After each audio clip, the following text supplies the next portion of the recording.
उत्तर दिनाजपुर में भीषण दुर्घटना, 6 गाड़ियों आपस में टकराई, कई घायल। उत्तर दिनाजपुर जिले के चोपड़ा के सफुलगांच इलाके में राष्ट्रीय राजमार्ग 31 पर भीषण दुर्घटना हुई है। घने कोहरे के कारण रास्ते के किनारे खड़ी एक लॉरी के पीछे एक छोटी गाड़ी ने टक्कर मार दी। इसके बाद एक बस समेत 6 गाड़ियां आपस में टकरा गई। खबर है कि इस घटना में कई लोग घायल हो गए हैं।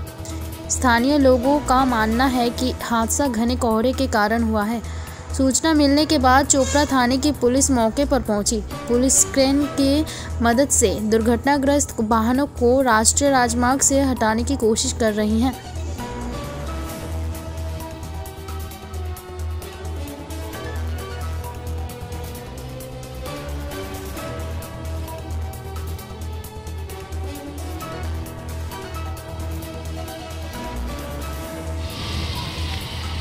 দুর্ঘটনা 11টার সময়, এটা কালকে রাত্রে 12টা একটা বাস ঢেকেছে দুটো চাকায়, ও দাঁড়াই ছিল। তারপরে একটা পিকআপ এসে পিছনে মেরে দিয়েছিল ভোর 5টা 5:30 দিকে।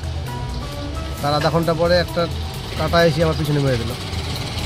তার কিছুক্ষণ পরেই একটা অস্ট্রেলিয়ানের টাটা এসি ওটাও মেরে দিল ওর পিছনে আবার। হ্যাঁ, এখানকার লোকই সবাই বললো ওয়েল ট্যাঙ্কারটা পিছাচ্ছিল, ছিল একটা বাসটা আসছিল, বাসটা আবার ওয়েল ট্যাঙ্কার পিছনে মেরে দিয়েছে। সব কুয়াশার জন্য হয়েছে। ঘটনাটি কোথায় ঘটেছে? সুফলগঞ্জ কালী মন্দির পাশে। কী বলবো, এটা খুব দুর্ভাগ্যবশত খুব খারাপ ঘটনা। ঠাকুরের কাছে অনুরোধ করে যেন আর এরকম ঘটনা কোথাও না ঘটে, কিন্তু কিছু করার নেই। সব কিছু কুয়াশার জন্য হয়েছে এটা। পিকআপের একটা ড্রাইভার, টাটা এসির একটা ড্রাইভার, বাসের একজন, 3 জন আহত হয়েছেন। তার মধ্যে 2 জনের অবস্থা খুব খারাপ। এসেছে? হ্যাঁ, প্রশাসন পুলিশ এসেছে, ফোন করেছিলাম, চলে এসেছে। প্রশাসনকে কী বলবো, প্রশাসনের তো এখানে কিছু করার নেই। প্রশাসন মোড়ে ওদের ট্রাফিক থাকে, এখানে তো মোড় টোর কিছু নেই। শুধু আমাদের একটা কালী মন্দির আছে, খুব জাগ্রত কালী মন্দির। এখন কীভাবে বলবো, এখন মায়ের জন্য না কি না কি ওটা বলতে পারছি না, কিন্তু খুব দুর্ঘটনা ঘটে এটা বলবো। তো তাহলে মনে হয় ঘটতো না, বা ড্রাইভারও যদি পিছনে কিছু দিত, হ্যাঁ, গাছের ডাল পাল কিছু, তাহলেও মনে হয় ঘটতো না। আপনার নাম? কৃষ্ণ বর্মন। ঘটনাটি কোথায় ঘটেছে? সুফলগঞ্জ কালী মন্দিরের পাশে। প্রচণ্ড কুয়াশার কারণে একটা গাড়ি টায়ার পাংচার হয়ে যায়, টায়ার বাস্ট হয়ে যায়।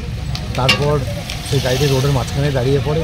পরপর করে পিছনে যতগুলো গাড়ি ছিল তারা বুঝতে না পেরে এই দুর্ঘটনা ঘটে।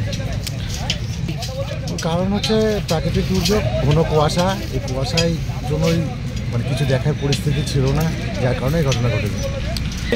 ক্ষয়ক্ষতি ড্রাইভারের তো, 2টো ড্রাইভারের প্রচণ্ড ক্ষতি হয়েছে। একজনের গাড়ির ক্যাবিনের ভিতরেই চেপে ছিল, আর বাকিরা অল্প কেটে গেছে। হ্যাঁ, এটা তো নিশ্চিন্ত, এই যে অয়েল ট্যাঙ্কারের যেভাবে লেগেছে, অল্পের জন্যই আর কি রক্ষা, নাহলে ট্যাঙ্কটির খুব একটা ক্ষতি হয়নি। যদি ক্ষতি হতো তাহলে হয়তো এই এরিয়ার আশেপাশে অনেক গ্রাম রয়েছে, সেগুলো অনেক ক্ষতি হয়ে যেত। বাসের ড্রাইভার এবং সামনের কিছু জনের ক্ষতি হয়েছে, তাদের ভালো লেগেছে, আর বাকিরা মোটামুটি সেফলি আছে। এটা মেরধাগঞ্জ কালী মন্দিরের সামনে। অনেকে সুফলগঞ্জও বলে, অনেকে জায়গাকে সুফলগঞ্জও বলে, কিন্তু এটা মেরধাগঞ্জ কালী মন্দির। এখানে চোপড়া থানার পুলিশ এসেছেন এবং তারা রিকভারি করছে, যত তাড়াতাড়ি সম্ভব রোড খালি করবে। আপনার নাম? অখিল পাল। কোন এখানকার পঞ্চায়েত সদস্য।